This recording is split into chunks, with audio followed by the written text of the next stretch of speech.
போட்டு உருளைக்கிழங்கும் பருப்பும் போட்டு கூட்டு வைக்க போகிறோம். கூட்டுக்கறி. இங்கே நாங்கள் கூட்டுக்கறின்னு சொல்லுவோம். இவ்வளோ பருப்பு போட்டோம். 3 கிழங்கு, ஒரு கை நிறைய பருப்பு, ஒரு கை, 3 உருளைக்கிழங்கு நான் அடுப்பில் வச்சுருக்கேன். ஒரு கைப்பிடி பருப்பு வேக விடணும். பருப்பை அதுக்கப்புறம் கிழங்க தொலி எடுத்து வெட்டி போடணும். அப்புறம் காட்டு பருப்பு வெந்துட்டு இருக்கு. இன்னும் வேகணும். இன்னும் கொஞ்சம் நல்லா வேகணும். கொஞ்சம் இதாகிட்டு இன்னும் கொஞ்சம் வேகணும். பருப்பு வந்துட்டு வேகப்படுற பருப்பு வெந்துட்டு குக்கரில் வேகப்படக்கூடாது. இந்த பாத்திரத்தில் வேகப்படணும்.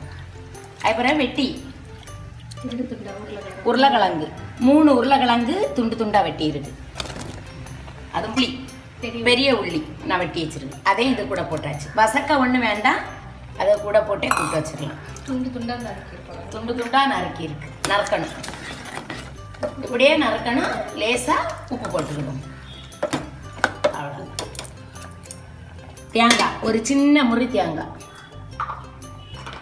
உங்களுக்கு எவ்வளோ தேங்காய் வேணாலும் போட்டுக்கலாம். இது நிறைய போட்டிருக்கோம் நாங்கள். ஒரு சின்ன முறி தேங்காய், ஒரு சின்ன முறி தேங்காய். இவ்வளோ முறி தேங்காய். திருவினா நிறைய தேங்காய் வந்துச்சு. இது காரம் இல்லை, வத்தல் பொடி. எத்தனை ஸ்பூன்? 1 ஸ்பூன். மஞ்சள் பொடி லேசாக போட்டான். கூட்டுக்கறி, இதுக்கு பேர் கூட்டுக்கறி. மஞ்சள் பொடி, இவ்வளோ பூண்டு, ஜீரகம். இதை என்ன செய்யணும்? ரொம்ப மை போல் அரைக்கப்படாது. துருதுரா அள்ளி விட்டு துருதுரா தட்டு தேங்காய் இப்படி துருதுரா அரைக்கணும். கூட்டுக்கறி மஞ்சப்பொடி நிறைய போடாண்டா, ஒரு அளவா நீங்க போட்டா வரும்.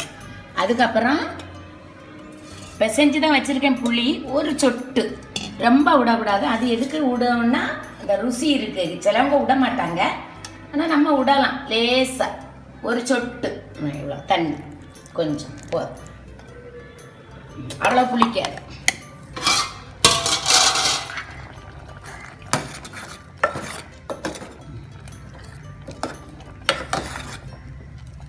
கிழங்கு இன்னும் கொஞ்சம் வேகட்டும். எல்லாம் மசங்கி கூட்ட ஆவிடும். அரைச்சி வச்சிருக்க மசாலா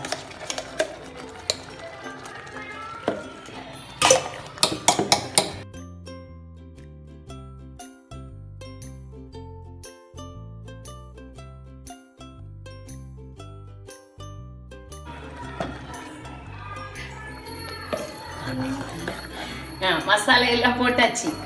இனி நல்லா உப்பு பார்க்கணும். நம்ம இனி உப்பு பார்த்துட்டு கூட்டி இதை வச்சே பிள்ளைகளுக்கெல்லாம் சோறு கொடுத்துடலாம். நம்மளும் சோறு தின்னலாம், ஆஃபீஸ் கொண்டு போகலாம்.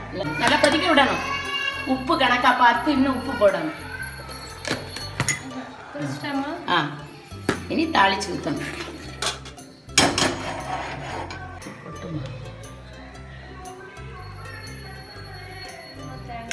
தேங்காய் ஊற்றிட்டேன்.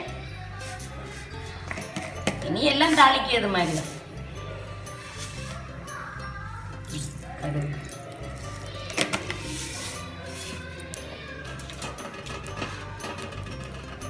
காஞ்ச மிளகு,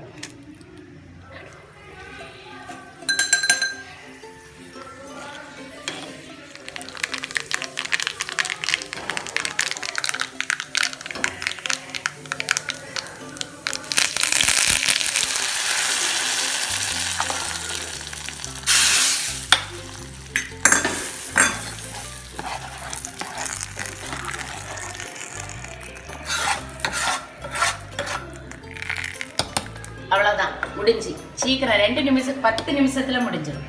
ஒரு கூட்டுக்கு கறி ஒன்று இல்லாட்டு 2 உருளைக்கிழங்கு 2 பருப்பும் போட்டு கூட்டு வச்சிடலாம்.